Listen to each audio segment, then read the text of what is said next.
그 think small, 그러니까 작게 생각하라. 우리 그 학습지 중에 think big이 있잖아요. 크게 생각하라는 회사가 있는데 think small, 작게 생각하라. 이게 그 폭스바겐이 미국에 진출할 때 내세웠던 그 구호입니다.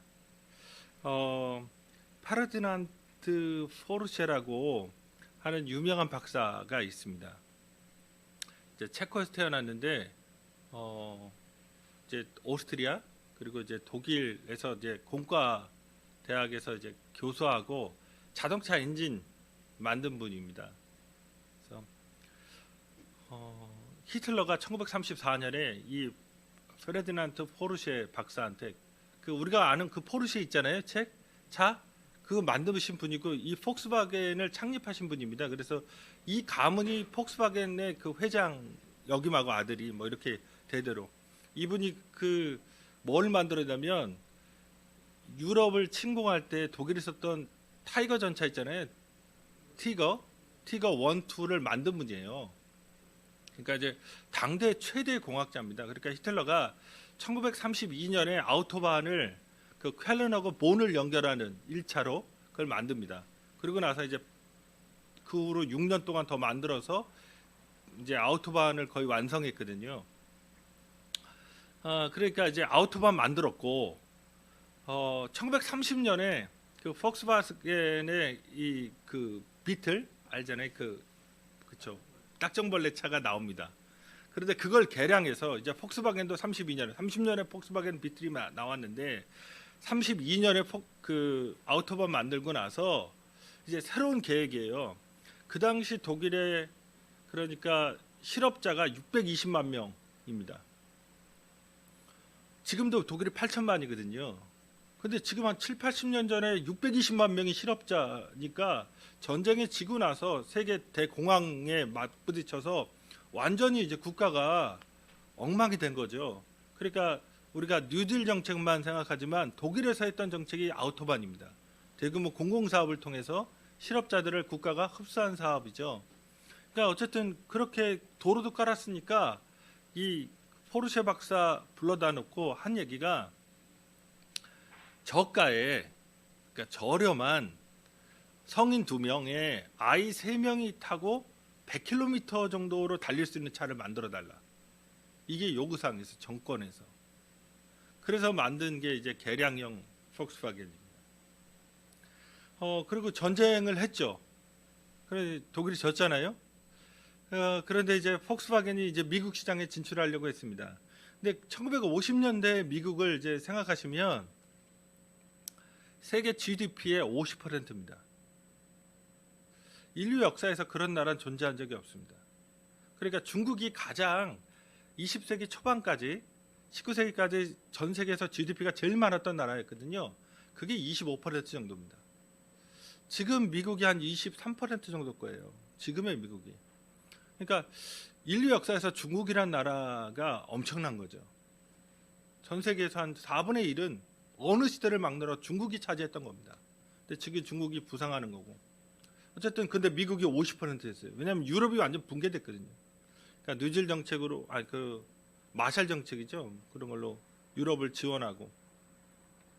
그러니까 한 해에 미국이 또 경제 성장이 50년대에 어느 정도냐면 50%입니다. 경제 성장률 50%. 그러니까 지금 우리 사는 수준이 미국의 50년대입니다. 지금 우리가 사는 수준이 미국의 50년대. 그러니까 모든 집들이 자동차를 갖고 있는데 50%씩 경제 성장하니까 돈이 엄청나죠. 그래서 땅도 크고 그러니까 더 큰 차, 이렇게 뭐 큰 차를 사도 굴릴 수 있는 돈들이 생겨나니까요. 그 나라에서. 이런 시대를 살아가고 있는데 폭스바겐 비틀이 조그맣잖아요. 미국 시장에 이게 그 팔리지도 잘 않고 너무나 생소하고 생긴 것부터 비호감처럼 미국 사람들이 볼 때는 그때 구호가 think small입니다. 조그맣게 생각해라.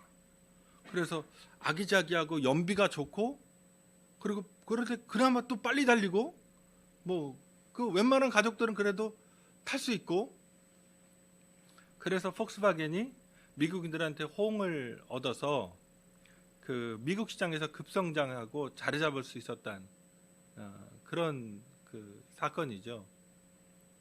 무슨 말씀을 드리려고 하냐면, 세상이 그렇게 큰 차, 뭐 이런 차로 그렇게 세상이 그런 논리로 갈 때에 정반대를 예리하게 짚은 거예요.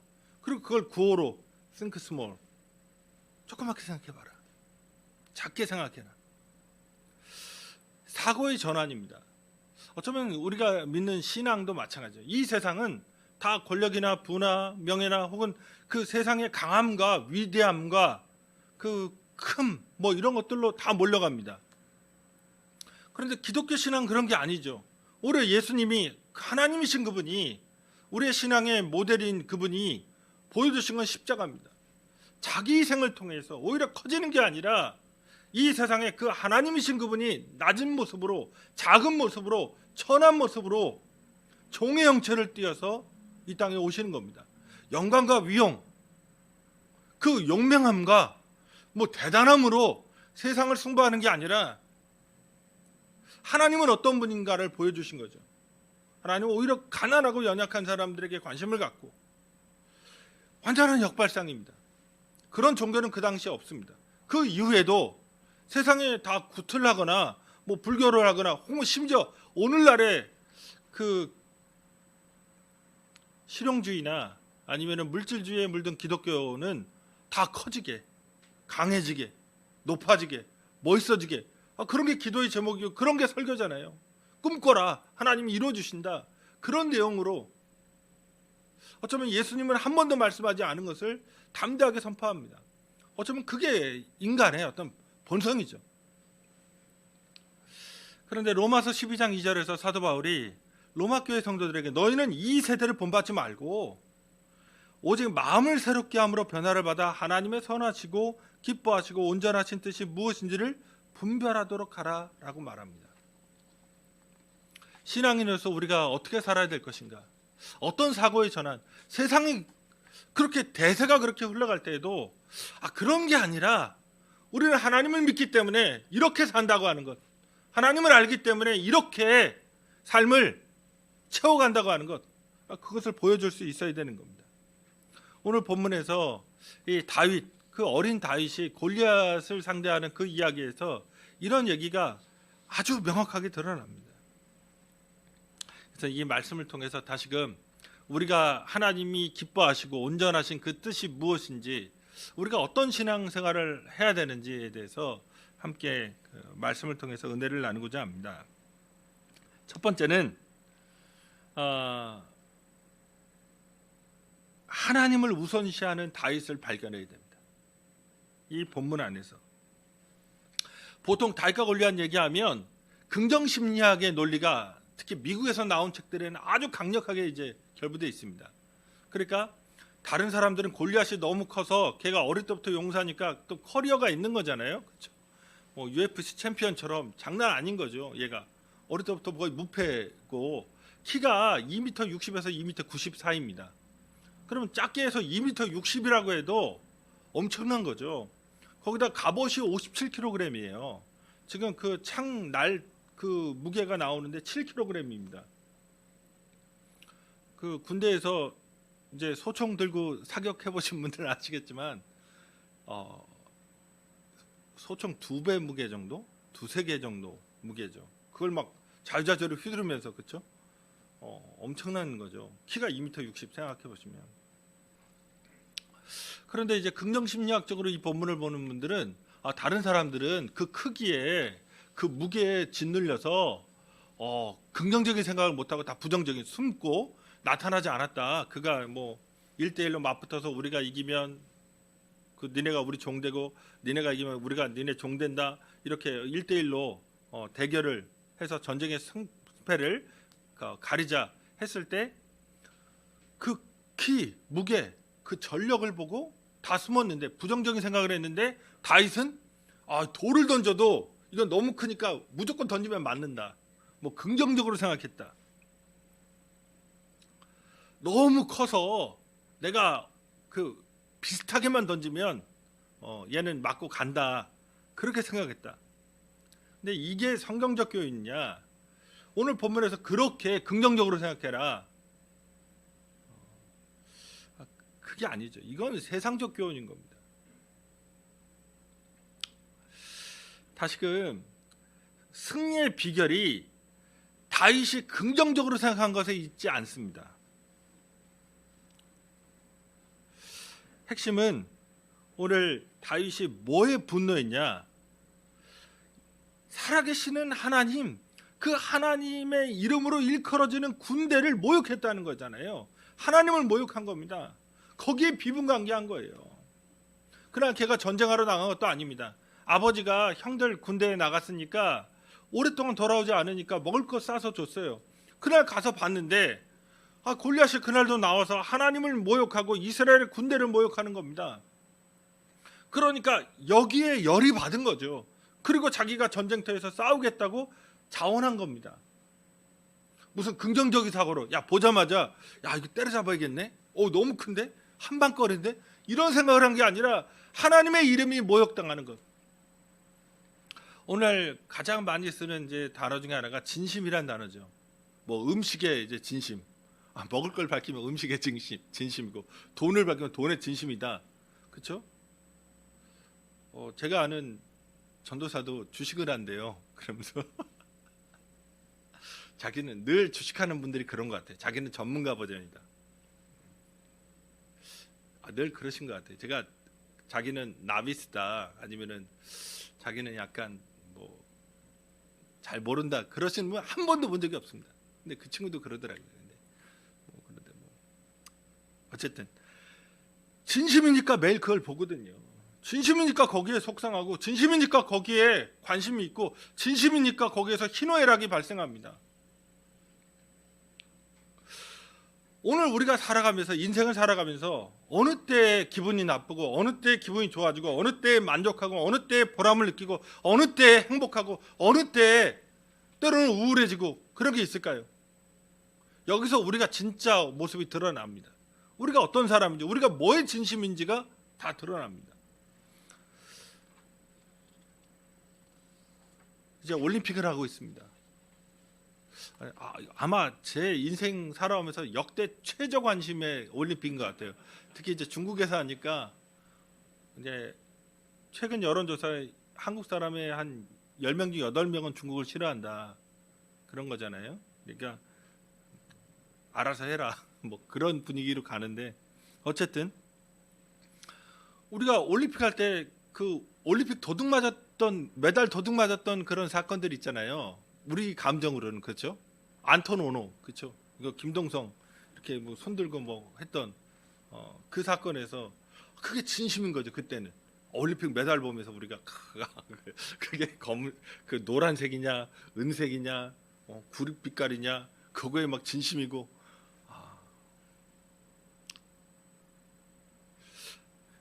그런데 핵심은 하나님의 이름이 모욕당할 때, 하나님의 영광이 가려워졌을 때 속상한가라는 겁니다. 오늘 한국교회가 수많은 공격을 받고, 수많은 어떤 참담한 이야기들, 뭐 개독교부터, 이건 정말 이제 20년 됐으니까, 뭐 기독교의 종말, 뭐 여러 가지 얘기가 있잖아요. 기독교 뿌리고 뽑힌 거 아니냐, 미래가 없다. 그런데 우리의 마음에 그게 어느 정도의 충격으로, 어느 정도의 속상함으로 다가오는가? 우리는 거기에 정말 진심이라고 하는 것이 담겨져 있는가? 예수님께서 주기도문에서 말씀하실 때 하나님의 이름이 거룩히 여김을 받게 하는 게 첫 번째거든요. 다시금 그걸 생각하셔야 됩니다. 그러면 하나님의 이름이 거룩히 여김을 받지 못하고 있기 때문에, 그런 현실이기 때문에 그렇게 기도하라고 하는 거거든요. 아우구스투스가, 아니면은 티베리우스가 로마의 황제로서 신이라고 자기가 칭호를 받고, 그리고 자기들이 신격화돼서 신전을 만들고 그렇게 숭배되고 있었어요. 그런데 하나님은 성전에 있지만 식민지의 신이고, 갈수록 모욕당하는 거죠. 정책에 의해서. 심지어 대제사장의 임명권도 로마 총독이 갖고 있는 겁니다. 로마가. 대제사장도 다 바꿨어요. 세습제가 아닙니다. 그런 세상을 살아가면서 하나님이 모욕당하는 세상에서 예수님이 비분관계하신 겁니다. 그런데 우리는 다윗과 같은 마음, 예수님과 같은 마음을 가지고 삶을 살아갈까요? 신앙을 그렇게 살아가고 있을까요? 사울왕이나 다윗의 형들이나 하루 모욕당하는 걸 들은 게 아니라 수십 일을 골리앗의 입에서 하나님의 군대의 이름이 모욕당하는 것을 들었습니다. 그런데 나서지 않습니다. 그런데 다윗은 지금 자기가 영웅 되겠다고 나서는 게 아니잖아요. 하나님을 위해서 자기의 생명을 걸 수 있는 겁니다. 하나님께 진심인 거죠. 여기에서 승패가 갈린 겁니다.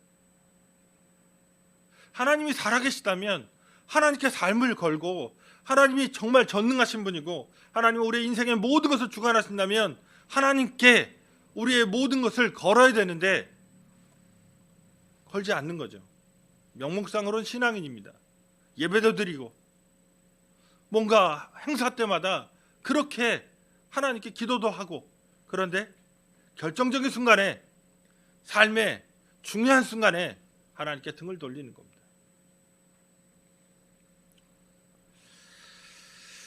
다시금 다윗이 이 전쟁에서 승리할 수 있었던 것이 하나님께 진심이었다는 것, 하나님의 이름을 위해 일어났다는 것에 주목하셔야 됩니다.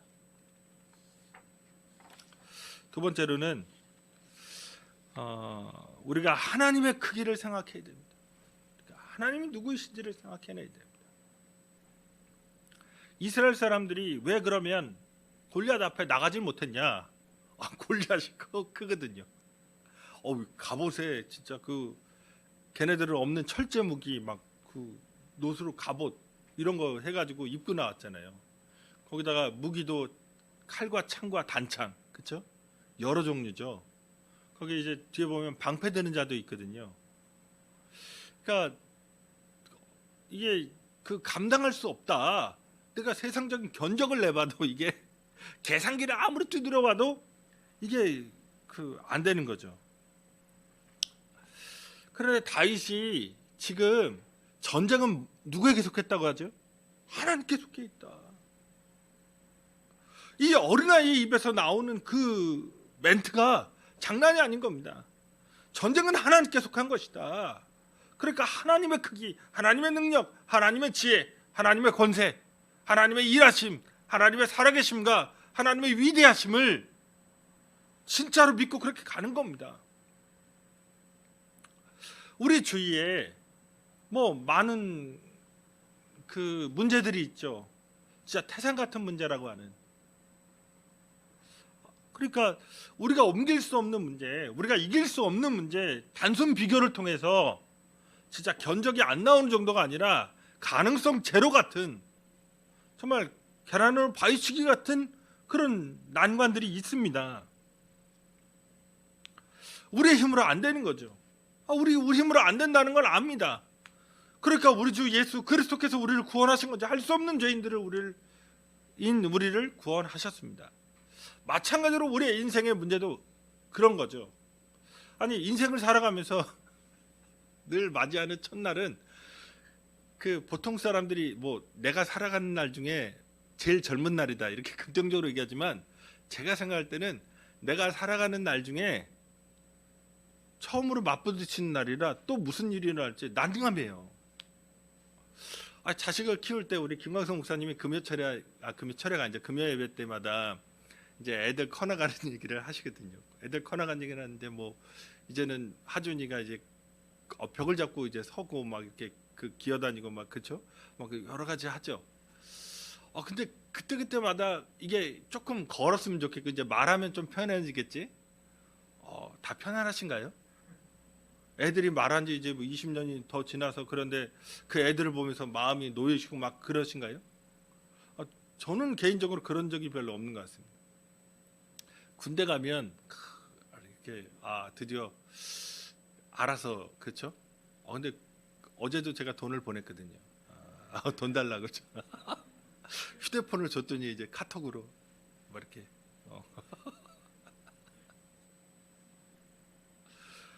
그러니까 맞부딪히는 그 새로운 날에 늘 새로운 도전이 주어지고 어쩌면 더 중압감이 더 많아지고 현실적인 생각만 짱구만 굴리다 보니까 더 짜증은 나고 이런 생활을 언제까지? 내가 이러다 끝나는 게 인생인가? 뭐지? 막 진짜 블랙아웃 같은 다 나가버리고 아무것도 없는 것 같은 그런 느낌 속에 이제 빨려들 수 있죠.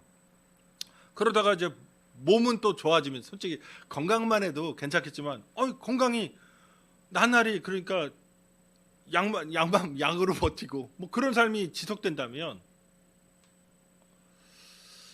삶에 대해서 뭔가 그렇게 뭐 밝다 소망차다 그러지 못할 수 있습니다.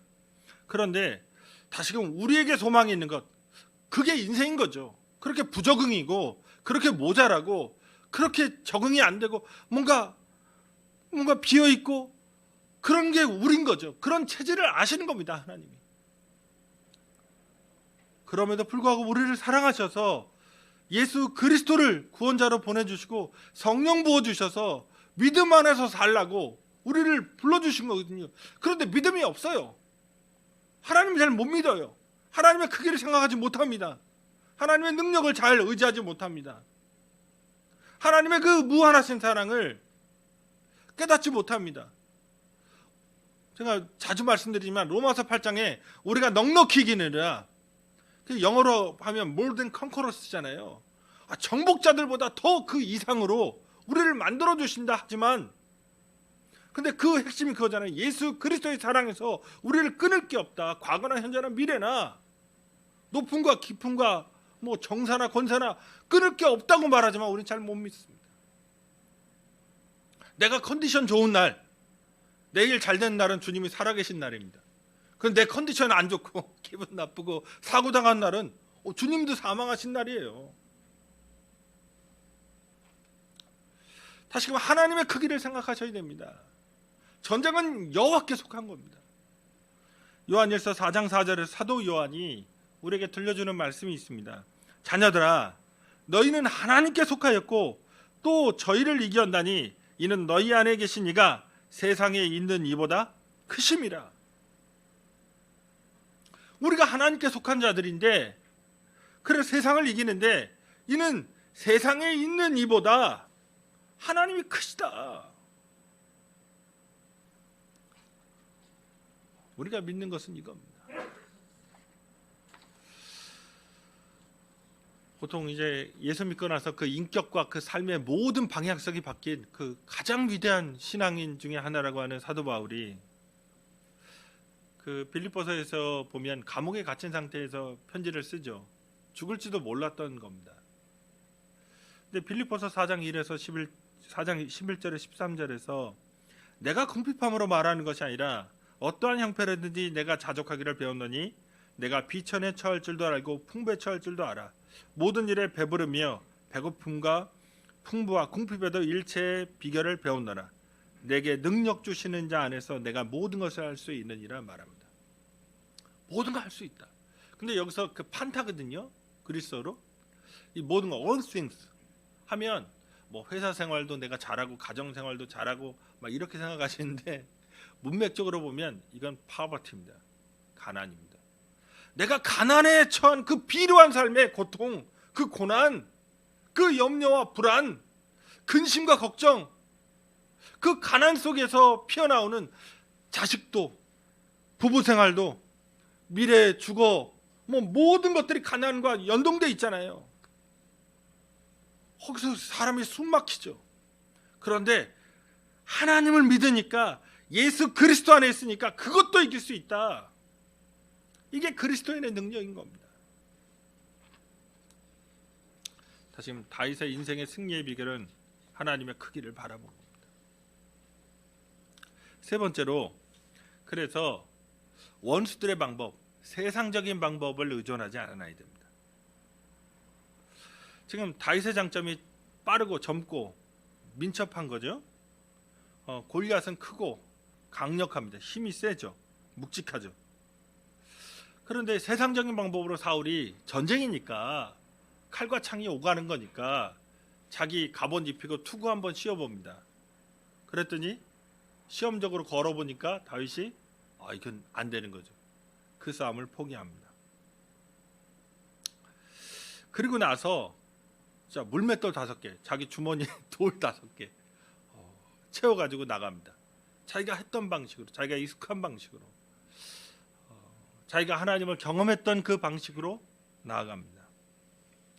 여기에서 큰 교훈이 있습니다. 다시금 기독교인이라고 하는 것은 기독교인으로서의 싸우는 방식이 있는 거예요. 삶의 아까도 말한 그런 권력이나 어떤 능력이나 인기나 그런 것을 향하여서 그게 인생의 목적인 것이냐? 그게 주어질 수도 있어요. 태어났는데 예를 들어 한 1000년 전만 해도 내가 태어났는데 신성 로마 제국의 황제의 아들로 태어났어요. 다음에 황태자예요. 내가 거부하고 싶어도 황태자인 걸 어떻게 해요? 그럴 수도 있는 거고. 그러니까 그것 자체가 부유함, 유명함, 이게 죄가 아닙니다.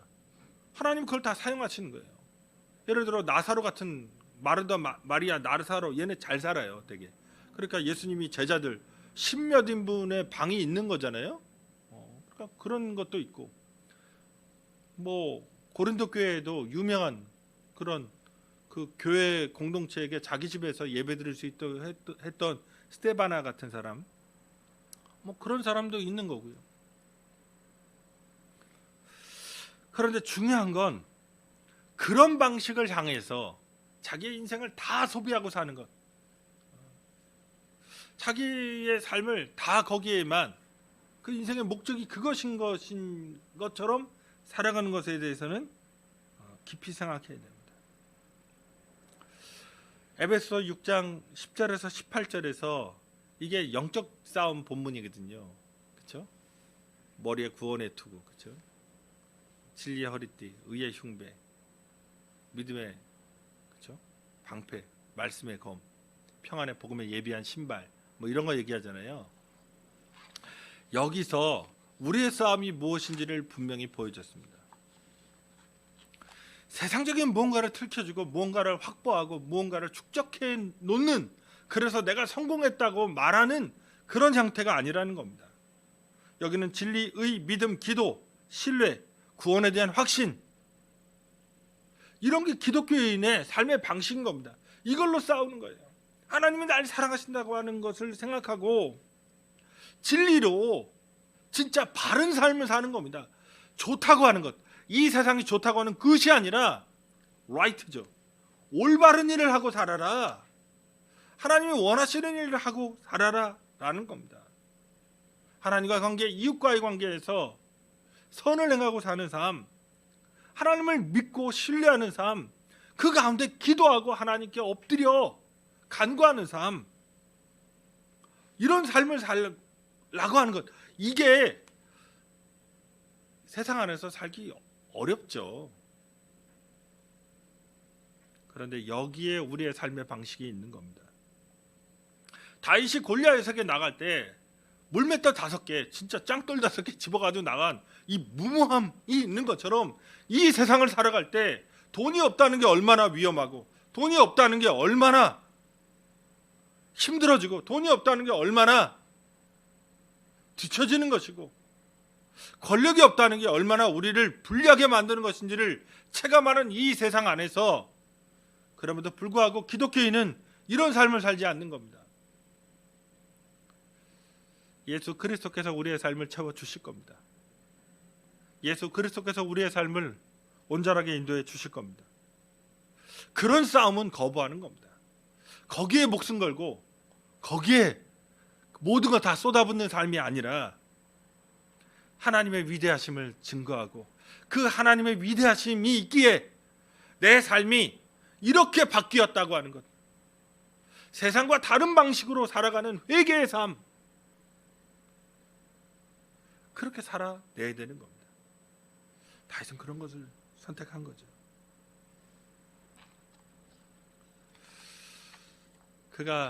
그런데 어디에서부터 이랬냐? 사람이 없는, 그렇죠? 아주 위험한 들판에서 그걸 체험했던 거지. 사자나 곰이 양을 움켜쥐고 먹으려고 하면 따라가서 빼앗고 또 돌 던져서 그들을 죽였던 겁니다. 일상생활입니다. 오늘 하루하루의 삶에서 내가 그런 결단, 그런 자세, 그런 마음, 그런 정신을 가지지 못하는데 중요한 일을 만났을 때 갑자기 정신이 퍼뜩 들어서 그렇게 결단하고 그렇게 하나님 뜻대로 살아갈 수 있을까요? 불가능입니다. 매일매일의 어쩌면 아까도 말씀드린 하루하루의 삶에 때로는 권태롭기도 하고 때로는 위태롭기도 하고 때로는 힘들기도 하고 때로는 버겁기도 하고 때로는 불안하기도 하고 때로는 근심되기도 하고 때로는 몸이 받쳐주지 않는 그 삶 속에서도 그럼에도 불구하고 하나님이 원하시는 삶을 살아낼 때, 그렇게 결정할 때, 하나님을 의지할 때, 하나님의 능력의 손안에서 내가 붙잡힌 바 되었다는 그 의식 속에서 살아갈 때 큰일이 닥쳐도 온전하게 반응할 수 있는 겁니다.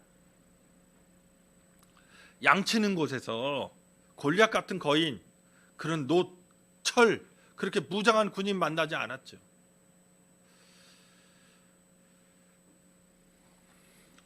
다시금 매일매일의 삶에서 준비되어 있어야 됩니다.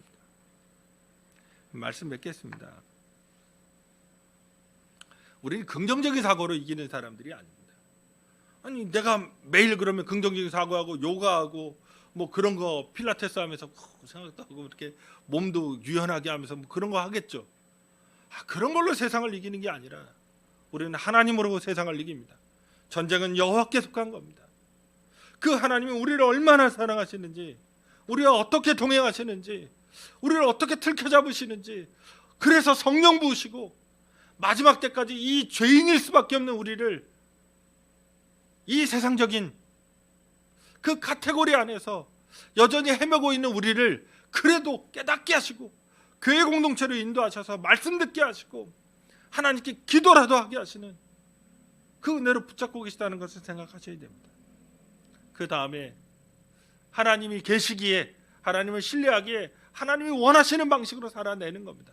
매일매일 삶에서 그렇게 결단하고 살아가실 때 하나님 우리에게 어떤 큰 일이 있어도 사도 바울처럼 내게 능력 주시는 자 안에서 내가 모든 것을 할 수 있다고 고백하게 만들어 주실 겁니다. 다윗에게 골리앗을 붙이셨듯이 그 세상의 문제도 우리에게 붙이셔서 세상보다 크신 하나님, 그 하나님의 영광을 드러내는 자로 우리를 만들어 주실 겁니다. 우리 다 기도하시겠습니다. 기도하실 때 다시금 하나님을 생각하십시오. 내가 하나님께 진심인가를 한번 또 되물어 보십시오. 그리고 이제 신앙인으로서 이 세상의 무기가 아니라, 이 세상의 논리가 아니라 정말 마음을 변화를 받아 하나님의 생각과 하나님의 마음과 하나님의 시각을 가질 수 있도록 우리 주님 한번 부르고 간절히 기도하시겠습니다.